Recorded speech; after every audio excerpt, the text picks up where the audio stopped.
Drink it in, drink it in, drink it in, man. It is picked off by the line. Darius Slay's got it. Coming back right side, 25. Picks up a block at the 30. Darius at the 40. Drink it in, drink it in. Drink it in, drink it in, drink it in, man. Rolls to the right. Stafford throws deep. Got a man out there. End zone. Touchdown, Detroit Lions. Marvin Jones.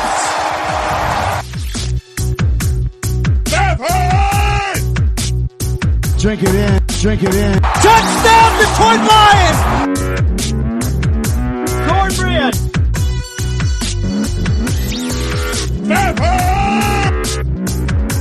Drink it in, drink it in, drink it in, man. Detroit Koolaid, what is going on, everybody? We are back. We are back in the house, and me and Grifka are back from heading down to Allen Park for Lions training camp. So we're going to talk about that today. Got a lot of other things on the docket, so this is a show you definitely want to tune into. And at the meat in the back end of the show, we are actually going to go through some fan season predictions. We put out our season predictions. The people had a lot of reactions. They started sending them in, so we're going to read those through, kind of see where you guys are at with the records. Me and Grifka actually had the same record, which again frightens me at 12-4. So lofty goals for our Lions this year. Grifka, what's going on, buddy? Hey, man, I'm just excited that there's only one more day till the Lions' first preseason game, which I'll be excited to watch until I start to watch it and realize it's preseason football. Yeah, man, we are recording here on a Wednesday evening, so tomorrow I will be down at the game. Again, not a fan of preseason, but we'll be there with a buddy, just sort of enjoying. Hopefully we get some good plays, either from the Lions starters or their backups, some takeaways that will be positive. And me and Grifka are actually going to talk about that game. We'll always talk about things kind of the week after, because just the way we record and some other things, sometimes it doesn't give enough time to sort of work it through and get it out to everybody on the podcast. So the following week we'll talk about the Patriots game, and that'll kind of happen throughout the season, as most weeks we'll be previewing games on the week of and then reviewing them kind of that following week type of thing. So Grifka, are you ready to get into what we saw at Allen Park, man? You ready to do this? Oh yes, that was so much fun. I'm ready to discuss it. Oh my gosh! So me and Grifka, I enjoyed it. We'll see what Grifka's take was earlier, but I came down kind of that night before, just wanted to hang out at Casa de Grifka, and we got a few surprises for the people. So I might as well tease this right off the top. So I come over to Grifka's house. What's the first thing I do? I challenge him to a game of washers because he's talking a whole bunch of noise on previous shows about how he's going to whoop me and how good he was. So we go out. He's got a real nice backyard. We put the washer set down. Had a best 2 out of 3. Now, I'm not going to say exactly what happened in that, because what we're going to do is tomorrow we're just going to throw out a little bonus show where it's going to talk about what happened in that mano-a-mano washer match. And then me and Grifka both are terrible gamers. We do not play video games. Grifka probably hadn't booted one up in about a decade. I haven't played in probably at least 4 or 5 years. Me versus Grifka in Madden 20. It was quite the experience. We basically just hit record on the headsets and played each other in Madden. Lions versus Lions, me versus Grifka. You got some smack talk in there. You got some funny moments, and you got some dead air because we're trying to figure out what buttons to push. Grifka, I put out that bonus show. We hung out. We argued about some other stuff. We had some laughs. And then we headed down at 6 in the morning to head to Lions training camp. Take it from there, buddy. Yeah, the drive down was, uneventful. Unlike your last time, we didn't see any accidents, and we just got stuck in a little construction traffic, like everybody does in Michigan during the summertime. But then, lo and behold, we get to the place where we have to load up onto the bus. And who happens to be the guy that is doing the announcing on the bus? It's the exact same guy you had. Oh, my gosh. I can't even do it justice. I know I was sitting, there at training camp trying to do the guy's voice, talking like he did and talking about all of his rules. But gosh, man, I'm not kidding, man. When I was was getting on the bus, he said, "Good morning" to us. And honestly, I thought it was a woman. And so we sit down, and Derek's like, "There he is." I'm like, "Where?" He goes, right there. He said good morning to us. I go, that's him? I go, that was a woman. And like, we're like, oh my gosh. He's like, wait till he starts. And like, he's like trying to do his announcements. And it was like so bad. And Derek goes, oh, this is an A+ compared to what he did before. I'm like, oh gosh, this was terrible. But yeah, that's what I was about to say, Grifka. As funny as you're making this is like he absolutely nailed the script in comparison. Like it was an A+ effort. Like it was still awful and it was still very odd and weird to say the least, but it was tenfold better than before, which tells you how bad my first experience was on that bus. So you got to experience it. I'm sure that got you really excited to get over to the practice facility with that guy on the mic leading the charge there at the front of the bus, and he put the kids on blast again, shoved the mic in their face. Oh my goodness. He would be the worst person to lead a hype chant or anything like that. Right. I mean, it's like if he led a hype chant, I think I would be actually down farther than actually being lifted up after he finished it. I would have to start questioning if like, could we really win this if this guy's leading us? So he's that. Griff always makes fun of the Lions fight song when they sing it. Just imagine that guy belting out the fight song. Oh my goodness, that'd be rough. Yeah, he was everything that you said he was. But I'm glad we got the A effort on the script.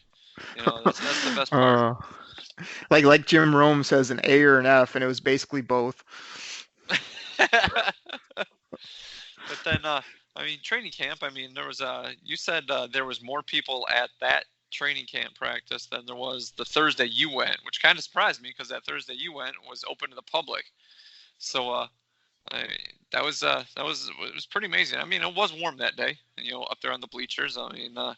There was one guy, I don't know if you noticed the guy that was standing in front of us that had to go back and get a Rocket Mortgage t-shirt because he sweat through his blue one. It looked like he was actually out there on the practice field with the guys. He had that much sweat on his t-shirt, and then I saw him change into a Rocket Mortgage t-shirt that they were giving out at the door. So hopefully that guy stayed hydrated with all the free water they were handing out. Did I tell about I remember when I did my review, I didn't tell about all the randomness. I missed like 2 or 3 good things. Did I tell about the weirdo that was running around in the bleachers with the tank top and a football when I was there, like trying to throw passes to people? No, you did not mention that. There's this guy, I don't know what he was doing. He was all up in a lather, sweating. That day, like I told you, it was not anywhere close as hot. This guy's just lathered up, and he had a cheap football I got from Kmart, and he was like going up and down the aisles, like, "Hey, you want to pass?" And he would some people didn't want passes. He was about ready to chuck it right at their face. I guess he was just throwing passes. He was working how big those bleachers are, all sides. I was looking for that guy again, but did not see the quarterback out there throwing passes to random people. So that was an improvement, but it was hot. Well, why don't you tell everybody, Grifka, about you whining and complaining about how hot it was? You didn't even stay up on the top step and watch. You're sitting there sitting down with your hat off. It was kind of a lackluster soft performance from you, Grifka. I thought you would be in preseason shape. I thought training camp you'd be ready to go. We got to put you through a conditioning test next time. Yeah, it was hot. It was hot. This coming from the man, I'm just like, I'm gonna go get another bottle of water, and then you tell me afterwards. I get back with the bottle of water I grabbed for you that you were like praying that I would bring you back a bottle of water. So Got him! Got him! Like those Lions people working there, they were going through so much water. I went to go grab the bottles of water out of the cooler. They were empty. They were actually getting more to load them up, and like as they were dropping them in the water, people were just grabbing them right out. It's like they were like lukewarm, and they still didn't care just because they wanted the water. That's how hot it was. I'm surprised the old lady I was like sitting next to didn't pass out from heat stroke because she had like sleeves on and pants, and I'm just like, wow. I'm just like, wow.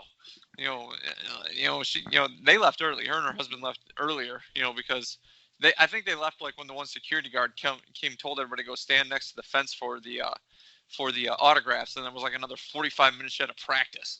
They duped everybody into thinking that. But hey, Griffin, we actually have audio of you trying to get waters from the people. Nope. That's what they were telling you. Or you were like, man, I want a couple more waters. Nope.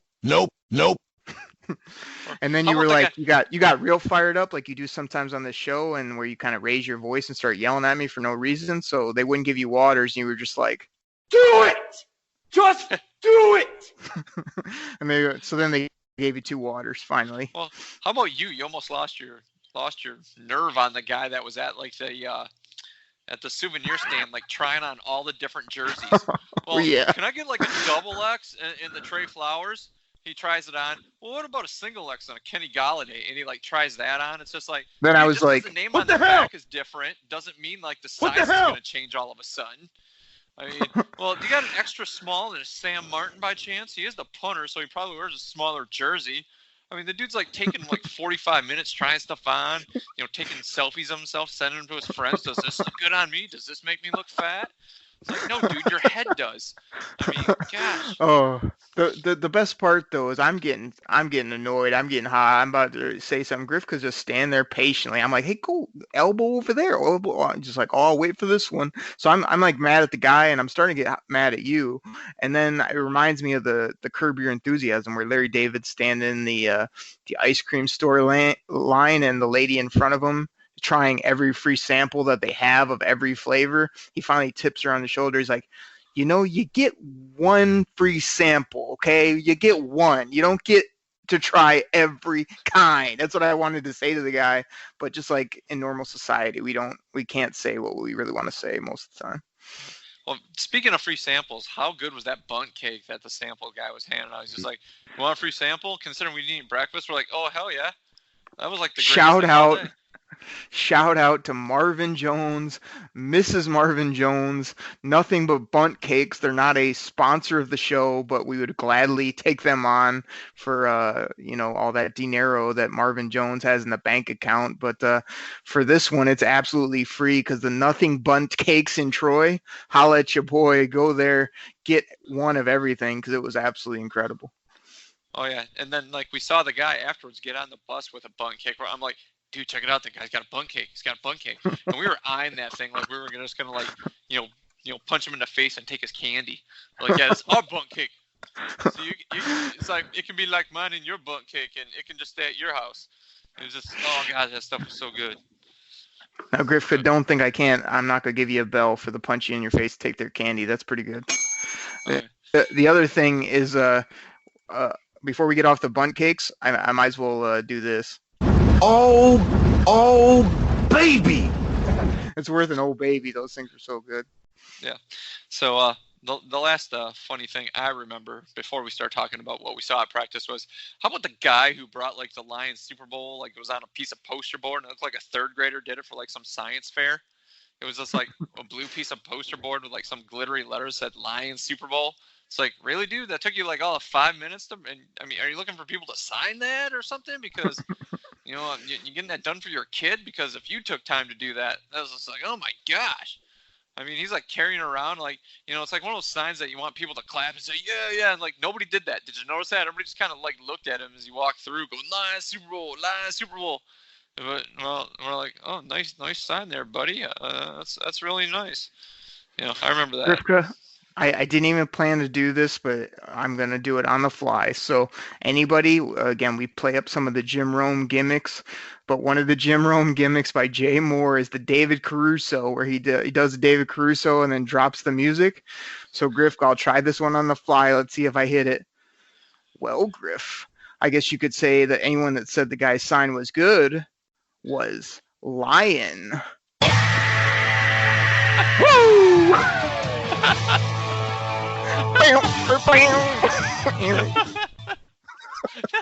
That's that was good. That's off the cuff, Griff. We're rolling now. So yeah, man, the sign was terrible. And before we do that, I got one more idiot we got to talk about before we get to football. Packer guy standing out in full gear, shirt, hat, random all Packer gear lanyard. at a Lions practice for no lanyard that had his keys on it. That he like. Obviously his keys were the only thing in his pocket, so you could see the Packers lanyard. What the hell? Yeah. Exactly. Like, what was he doing? It made no sense, and he was just walking around like he was with friends who all had Lions gear on. He wasn't talking to anyone.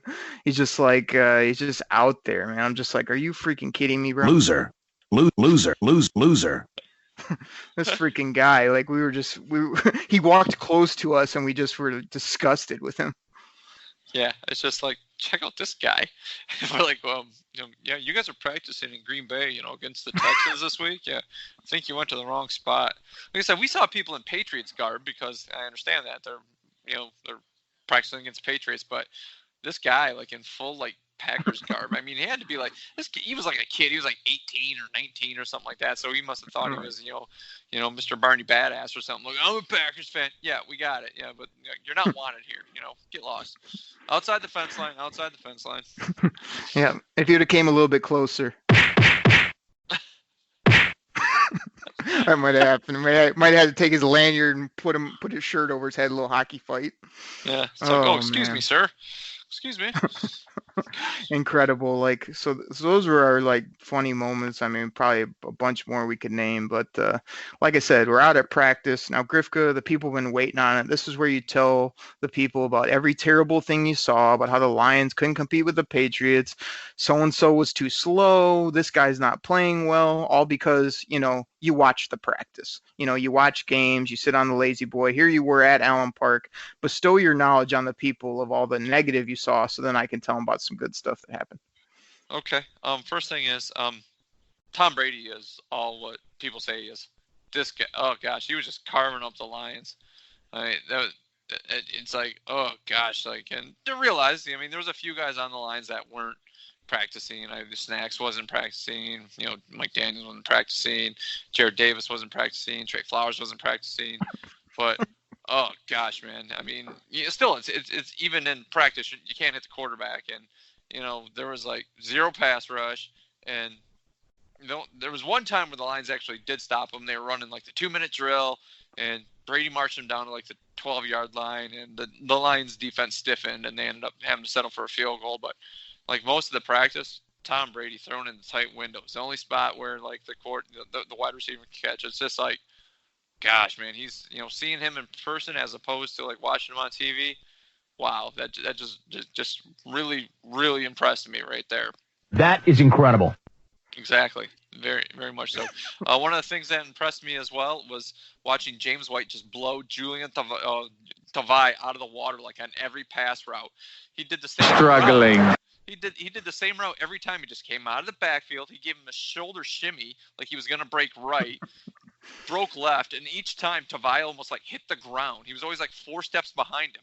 It's just like, dude, he runs the same freaking route. He gives you a juke inside and you bite on it. Oh gosh, just like, yeah, okay, he's a rookie, and it was, we knew he wasn't that great on coverage, but even you have to admit he looked like he was running in mud, where White was just like kind of like running around him like there was no problem. Grifka, it was a little rough, but you're going to continue with a few more negative things, right? Yeah, if you want me to. Okay, yeah, go ahead. But since you're depressing the people, I'll give you a little music bed. So continue.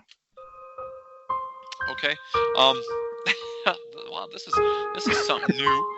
Another thing that wasn't the greatest.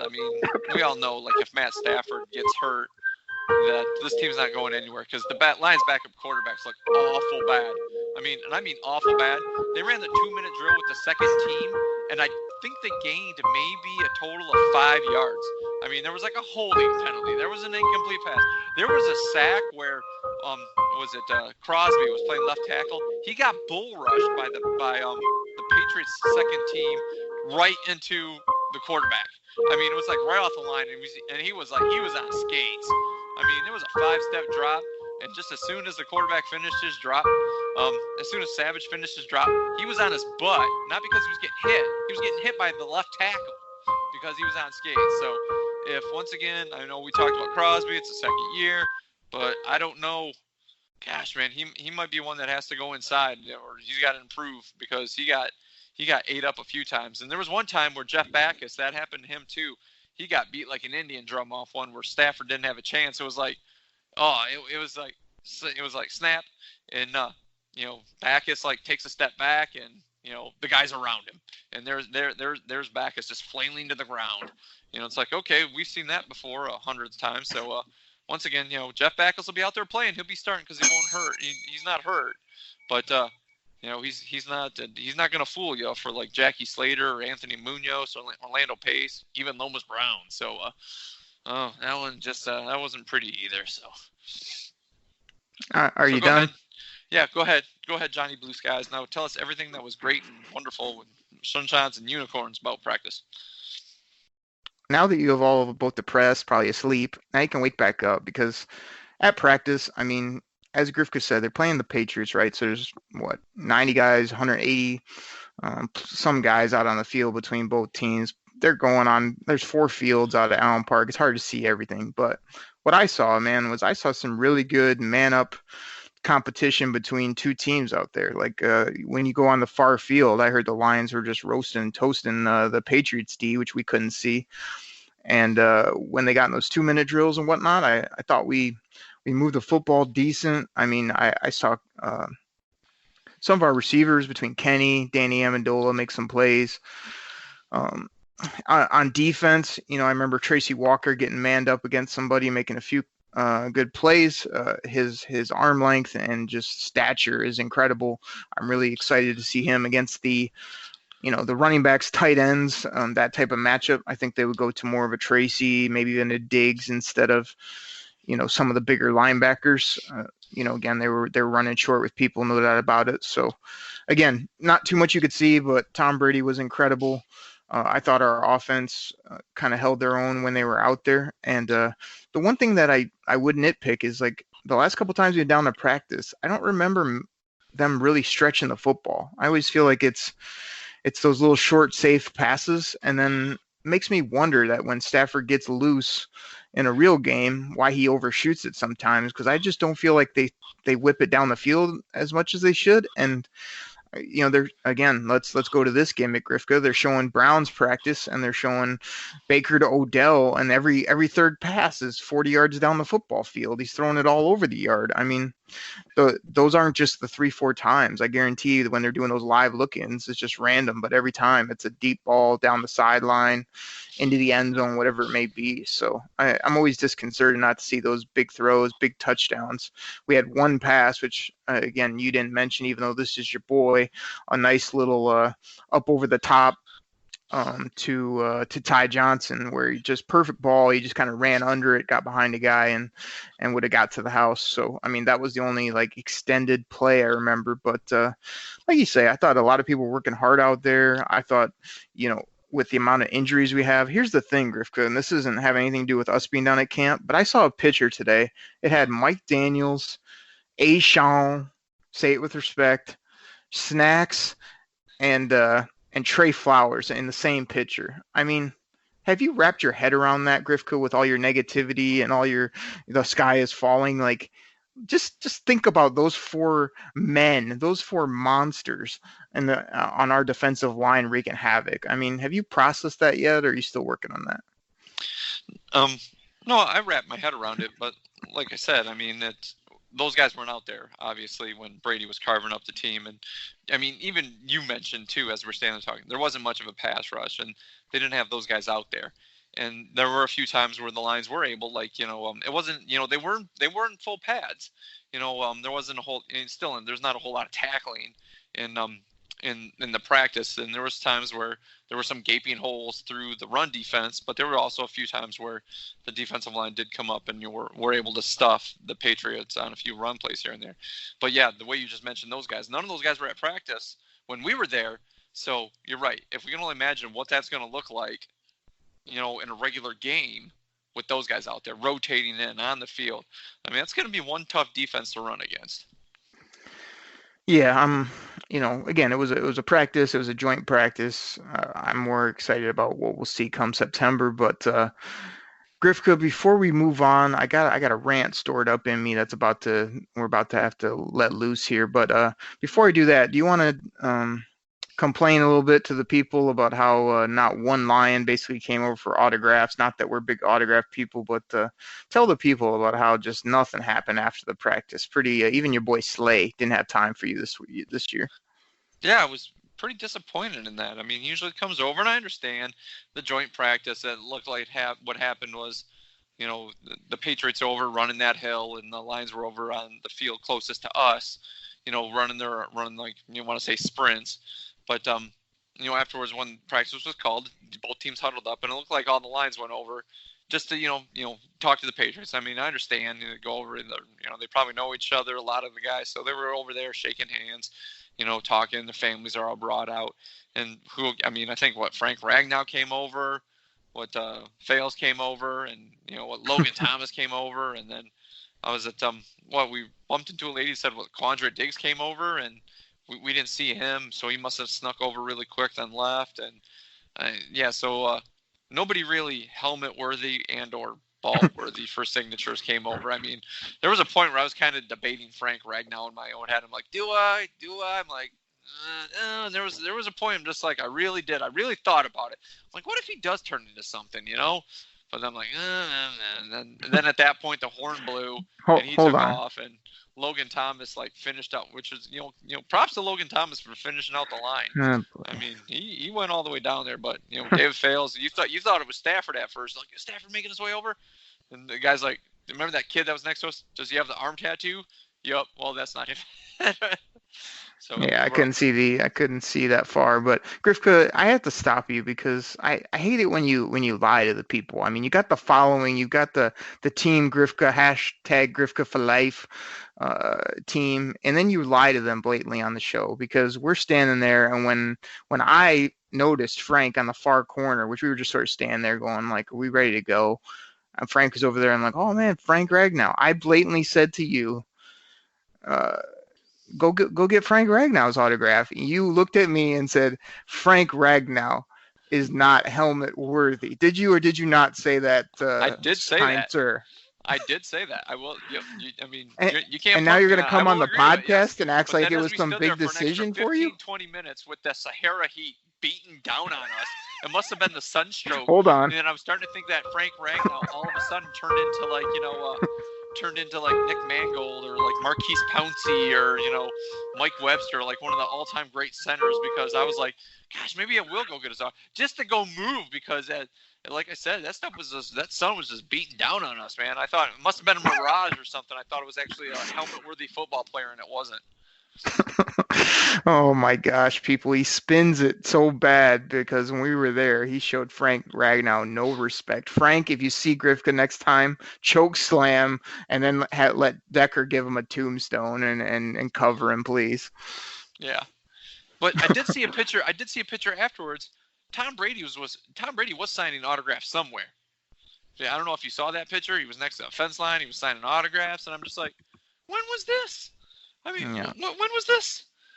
So yeah, it's such a big area. There's no real good way. I think our mistake too is we basically just go up on the top row and stand there to watch practice, and then if nothing happens in our area, we can't see anything else. We can't it's not like you can run to one side or the other if you want to see something. It's basically like 10-minute walk if you want to go to the other fields to see what the Patriots were doing. So we didn't do that despite your complaining about the sun. So like you say, it was I enjoyed it. I mean, you were a bit of a bum, but what can I say? Yeah. But I forgot about this. Remember we were standing out in line waiting to get in, and some dude was wearing a 55 white jersey. I'm like, who is that guy? Who's 55 white? And you're like, it's probably his name. I'm like, who's that guy that we signed off Tampa Bay with remember? And you're like, oh, Dwayne White? You're like, no, he was like, what number was he? What, 91 or 94 or something like that? Or 99. Yeah, 99. So we go in, we finally get in, and right there by the entrance, they have was it the Lions Legends or whatever, signing, and you look over, it's actually Dwayne White. You're like, you can go get his autograph. I'm like, yeah, no. Yeah, that was quite the coinky dink, but let me just say, Dwayne White has been mowing down a few. You've been eating that White Castle. I was gonna say, I was trying to almost think of another Caruso, but I can't get away with two on the first show. I'll do some other ones on other shows, but that would be another good one. But Dwayne White was a little bit hefty, no doubt. Yeah, but besides Dwayne White, they said William White was signing. So for any Lions fan that remember, William White was he was the free safety on the defensive backfield with Benny Blades and Ray Crockett. He was on that team that went to was the NFC Championship game, and they ultimately lost to the Redskins. So William White was signing as well. So the two signers' last name was White and White. So I was wondering if Mr. 55 went over and got his jersey signed by both white guys. So that would have been kind of cool. This name said White, and each one could have signed a 5. That would have been sweet. Oh man, that would have been awesome. Unlike you, who when I said, "Hey, go get Dwayne White's autograph," you just looked at me and go. Followed up by. Yeah, but then we ran to the bunt cake. Oh man, what would you rather have, Griff? Dwayne White's autograph or bunt cake? I would have stood there all day and ate those free samples of bunt cake. Remember, we were joking, we're like, why don't we switch T-shirts? Why don't we switch hats? You know, we see how many times we go by and the guy gives us free samples before he realizes it's us. Oh man, no doubt about it. So interesting day, man. We talked all about our happenings. We gave you a little bit of football, but again, anybody that's been down there kind of knows it's really hard to pick up on stuff unless you're up in the good old media tower. Did get to see Eric Schlitt down there too. He swung by, which was cool. Good to meet him while we were down at practice. What a great guy. He's up there, got a good vantage point, doing some great work for Lions Wire there. So it was fun to see him at practice. Like you said, we enjoyed it. Just it's a long drive, 2.5 hours there and back. It was probably 95 degrees. And to not have much fun interactions with players, like when I went down, getting to talk to Matt, Pat, and Big Trey Boy, Trey Flowers, and everything, that was a little bit different. But like you say, I'm kind of looking forward to the game, and at least we'll have football from here on out every week, so that'll be good. Griffco, we got so much more to talk about, man. Hold on, one more thing I forgot. The biggest clap from practice actually happened. It wasn't like from a great catch or a great run or a great defensive stop. It was when Matt Pat came down on his four-wheeler and just, chewed out Mother Goose in the defense. Remember that? And like everybody was like hooting and hollering after that. It was just like, he was dropped. There should have been a sensor there, with a 7-second time delay, because oh my gosh, he was dropping F-bombs like they were going out of style, man. These things, you dropping them like anvils. It's like, and it was like, woo, yeah, and it was like cheering afterwards, and then he just turned around and left on his four-wheeler. It's like, see you, coach. So I don't know. It was, he just went down there and just chewed out Mother Goose. So that was kind of cool to see as well. It was tremendous. Woo! He's just, like you said, just ripping into him, and I just look at you and I go, Grifka, this ain't the Caldwell Country Club anymore, baby. I love it. So between that and the running at the end of practice, all the stuff we saw, it lives up, man. Matt Pat's doing some great things, and it's going to be good. So, Grifka, can I move on to our next topic? Because it involves Matt Pat and it involves me giving a rant. Sure. Sorry to steal your thunder. No, absolutely. People wanted to hear about our experience, so that was good. Some funny moments and some football. But Grifka, again, we're gonna put out the Madden and the Who Dominated the Washers tomorrow, so check that out. But I got a rant right now on this podcast that I heard today. Matt Patricia on a podcast with the people from Barstool.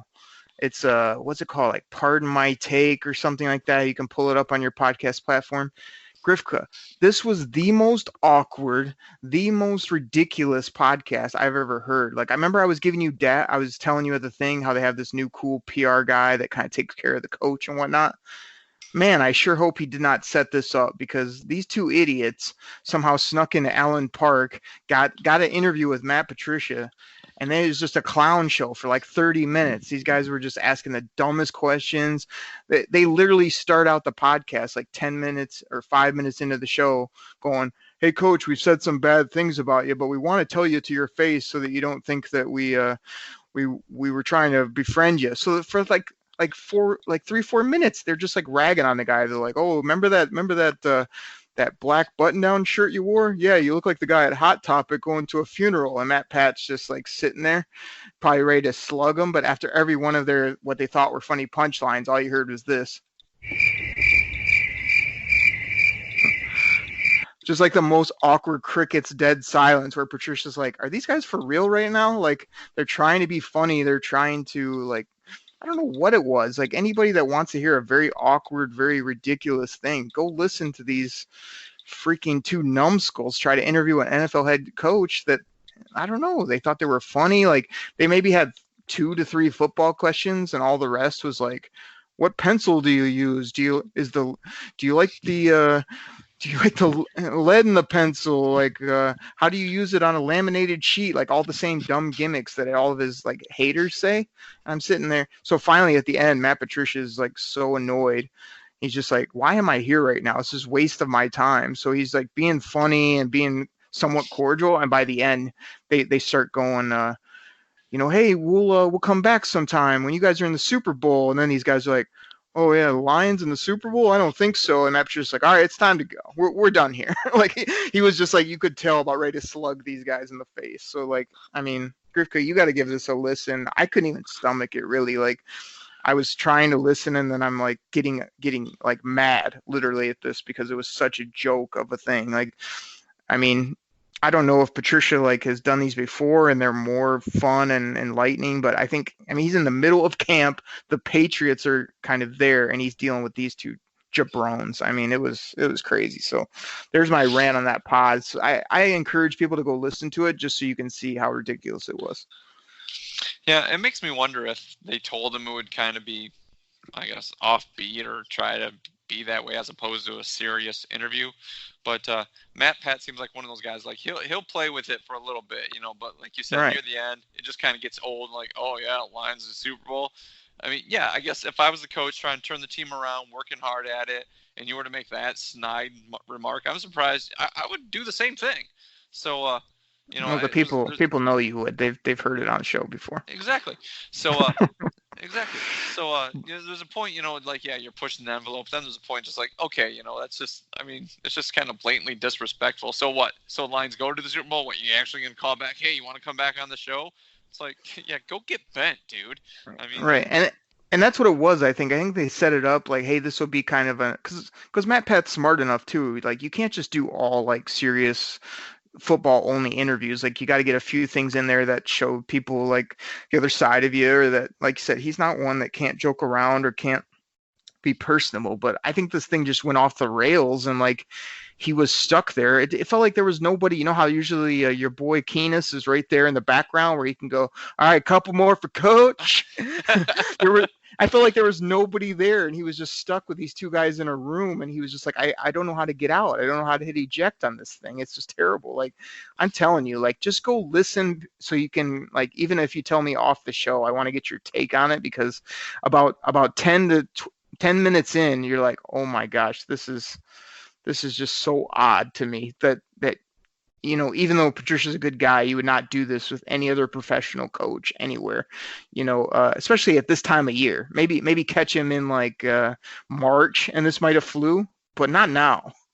So anyway, like I say, I gave it a try and actually made my way through it, but I literally was like getting really frustrated at just the whole thing that our coach is sitting there wasting his time doing that. So anyway, Grifka, let's keep this thing moving. We're going to take our break, get all three of our sponsors. We just love having Reality Sports Online, Spotify, and Anchor Podcasts on as a sponsor. We couldn't do the show without them. So let's go ahead and get our sponsors in here, and then we're going to come back and we're going to read Twitter fan season predictions. We're going to try to give their handle, what they said the record was, and then me and Grifka's take on those records. Should be interesting. So Grifka, I'll catch you on the other side, bro. This is it. We've got an Amex Platinum Pro on our hands, ladies and gentlemen. We haven't seen anyone relax like this before in the Centurion Lounge. Is he connecting to complimentary Wi-Fi? Oh my, look at that, he is! And you will not believe where he's going next. The Amex dedicated card member entrance for the win. Unbelievable. When you get travel perks with Amex Platinum, you're part of the action. That's the powerful backing of American Express. Terms apply. Learn more at americanexpress.com/withAmex. What's going on, Detroit Koolaid listeners? By now, most of you have probably heard of Reality Sports Online, the most powerful fantasy sports platform where owners get to build and manage their fantasy team just like an NFL general manager. But the question is, have you tried it? It's time to go see what all the buzz in the Dynasty community is all about. I'm talking free agency, multi-year contracts, a rookie draft, multi-team trades, franchise tags, contract extensions, first-round rookie options, automated contract and salary cap functionality, and much, much more. Think it sounds complicated? It's not. The best thing about Reality Sports Online Fantasy Front Office is it doesn't take any more time than a standard league. It just requires more strategy. Think you're among the fantasy elite? Well, this is the platform to test your mettle.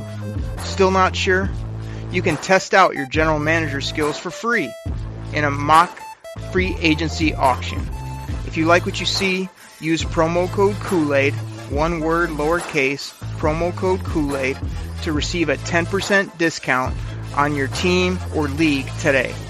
Fantasy just got real at realitysportsonline.com. This is your typical radio ad while eating a Crunch Bar. This is Automatic of Otto's Used Cars. This weekend only, we're having a whale. Bring the kids. See for yourself. It is huge. Gonna make a big splash. No other dealer can say they have a whale like this. When things sound dull, turn up the fun with Crunch. Everybody, we are back, and man, we had our shows where me and Grifka broke down the schedule. 2 different shows we did on the schedule. We gave you scores, we gave you predictions, we gave you all types of things. The fans, you guys really seemed to enjoy that. But what did you do? You came back with your predictions. You gave us what you think will happen, which we love. So we're gonna go ahead and read those, give our short takes, and maybe have to get a few sound drops or a few things going depending on what your predictions are. So, Grifka, are you ready for this? Yeah, let's knock these out. The first fan prediction at Sherman Craig. He puts 11-5. Next one at RM Cameron 89. He puts 7-9, and then hold on, he put some effort into this. So let me read his other take. Tough division, and they just aren't that good. He's got Arizona W, LA loss, Philly loss, Kansas City loss, Green Bay loss, Minnesota win, New York win, Oakland win. See, Grifka, we're not going to lose to freaking Oakland. Are you kidding me?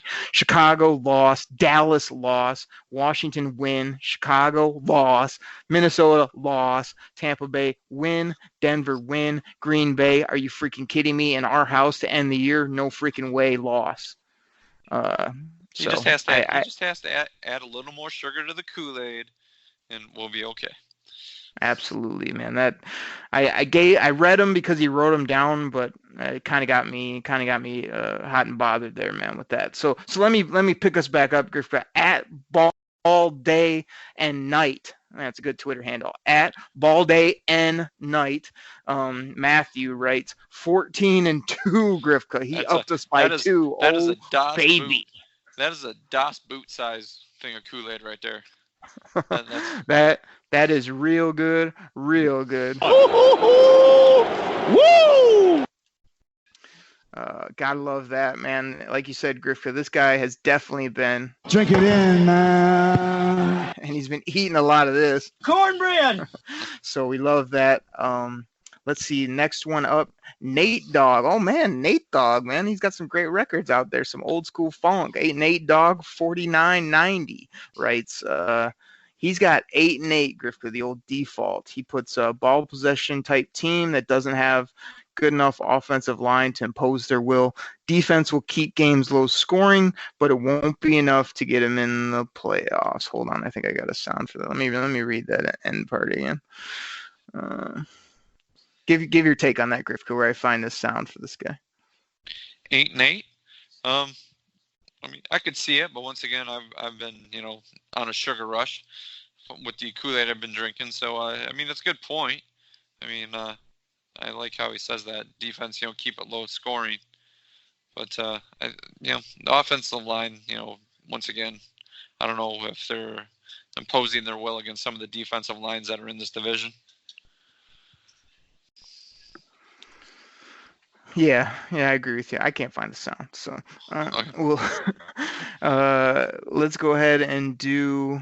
We got Aereo Tom F16I. Man, some of these names are worse than Chuck's. Man, hit him up, Chuck _C Reeves 33. Ario Tom, I can't imagine Ario Tom was taken, but I guess so. F16I. So he writes, I thought 7 and 9, which will be an improvement since games 2 through 6 are tough for the same reason that you state. They should have done less at tight end and more O-line. Stafford has averaged 45 sacks a year the past 5 years. Is that real? Man, you might need to fact check that, Grifka. 45 sacks a year on average? It's a lot. I checked Snopes. Yeah, that's what it is. He's coming off a broken back, allegedly. And allegedly. Which he said is a tenuous situation. So 7 and 9 for Ario Tom. Let me throw a few more of these at you, Grifka. At CB Ja Mooney, he writes 11 and 5. Write it down. Feels confident about that. Cool. He wrote it down. I gotta like that. Mark it down. Mark it in pen, baby.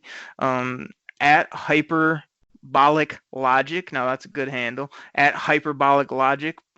Jeremy puts 11 and 5. Gotta love it. We've got Dennis here at 6 and 10.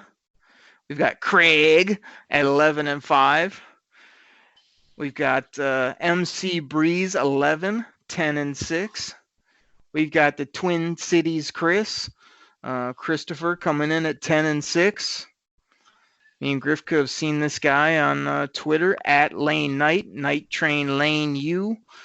He's got us at 11 and 5 and says Stafford highest rating ever since highest rating ever, I guess. I don't know what the end says, but I agree. That would be awesome. Let's give you 2 more, and then you can react to some of these, Grifka. We've got Jack Hillis 22.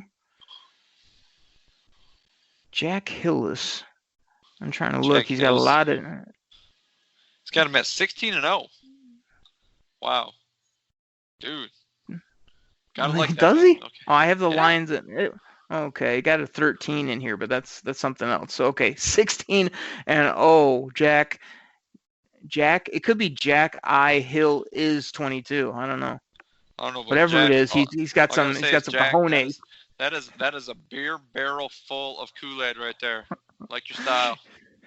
He's got some grapefruits, no doubt, and like you said, a big thing of Kool-Aid. Drink it in, man. Grifka, Jerome Giles. He's got us at 6 and 10, but he says a free agent and other signings have me pushing to 7 and 9 with an extra win that I thought was a toss-up. Still wanting and hoping for better. So he bumped his own record up in the middle of giving us his record by 1. Cool. Still has us not getting in. A couple more here.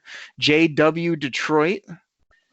He has us at 10 and 6, and you can reach him at gov2100. We've got William _Trace. William says 10 and 6, and it probably won't be good enough to make the playoffs in a loaded NFC. Wow, that's a good take. I mean, 10. If you get 10, you don't get in, man. The NFC tough. is just doing some things. Yeah, that's tough. That would be so Lions though. It really would. Don't. Why you got to go there, Grifka, with that? You're old. Because that'd be Lions. Same old Lions. Your reaction's perfect. Because that was just a push the button that you got right there. Last one we have here is good old Bushwood _C. 18 and I never slice. What a name and a handle, but he puts a winning record 9 and 7 or 10 and 6, which is kind of where everybody usually starts with our good old Lions when they're drinking that Kool-Aid. Grifka, you know how we do. Yeah, I love when people send in their thoughts with with a little bit of explanation why. So appreciate everybody sending that in. Yeah, absolutely. I am sorry if I butchered your handle or your real name. I probably did, but we want to send a quick shout out. Thank you to Frank Ribble. He again really helps us kind of on the backside. He's always on Twitter 24/7, so he helped us grab some of those predictions from you guys and put them together. And we always love reading your stuff. I mean, if you guys got takes, if you got predictions, if you got feedback for us, we absolutely love to get that on the show. And please don't forget to hit up that DKC listener line. You can call it at 989-272 Kevin Smith Herman Moore. So that's 989-272-3484. Give us your takes, all that type of stuff. And Grifka, speaking of that, on the next show, I'm gonna hit you up with a listener question. We actually played it on the fantasy football show. Me and Chuck had a bunch of fun, but I'm sure you didn't listen to that show because you're lazy and you don't put much work in other than when you're on the mic here. So I'm going to hit you up with that and get your take on a pretty good question from one of our listeners out there. It's pretty entertaining. So I don't listen to your fantasy football show because it's turned into the Cleveland Browns. I love the Cleveland Browns. Baker Mayfield, Odell Beckham half hour. So I don't need, if I want to do that, I'll go listen to, I'll go to the Cleveland Plain Dealer and listen to their stuff, because I don't need to hear more about Baker Mayfield. So I want to say the story real quick about Baker Mayfield, how you ripped on me for showing you an incomplete pass. I was at home for lunch yesterday and I was watching, they were at the Cleveland Browns camp and they were showing Baker Mayfield under center and we were talking about this. He throws a lot of deep balls and stuff like that. But yeah, this guy can't hit a route that's, 15 yards and in because they showed 3 passes in a row that were so bad. I'm like, that's Baker Mayfield right there. Baker. Yeah. I just want to let you know. He sucks, okay? Yeah, there you go. Mark it down. Tell your grandma he sucks. Oh, my gosh. I'm so glad it's on the podcast when he's like Brett Favre Jr. and you're like just loving on him like you did number 4 back in Green Bay. He'll never be Brett Favre Jr. Yeah, he just, Baker Mayfield. Baker. Oh, Baker. Yeah, whatever. Oh my gosh, you're so lucky that we're like low on time, or else I'd rip you for about another 30 minutes. Odell will have his one catch, then be hurt in week 2, and he'll be out until week 11, and then he'll come back and he'll give you another sound bite. So, okay. Yeah, Grifka. It's time to go. You got anything else for the people that's actually worth a damn? Nope. I didn't think so. Everybody, thank you so much. We love the support you've been giving the show. We had fun with this one. We talked about all types of stuff, gave you our crazy takes at camp, read your questions, talked about these bum skis that somehow got time with Matt Pat. We'll get you back here Friday. We'll be talking all things Lions, and I got a feeling that's going to be a little bit of a heated, fun show because I got bones to pick with Grifka. So check us back then right here on the Detroit Koolaid Cast. Take care, everybody. We're out. Pack the bag, start the plane. This game is over. It is over. What a comeback by the Lions. Drink it in, man.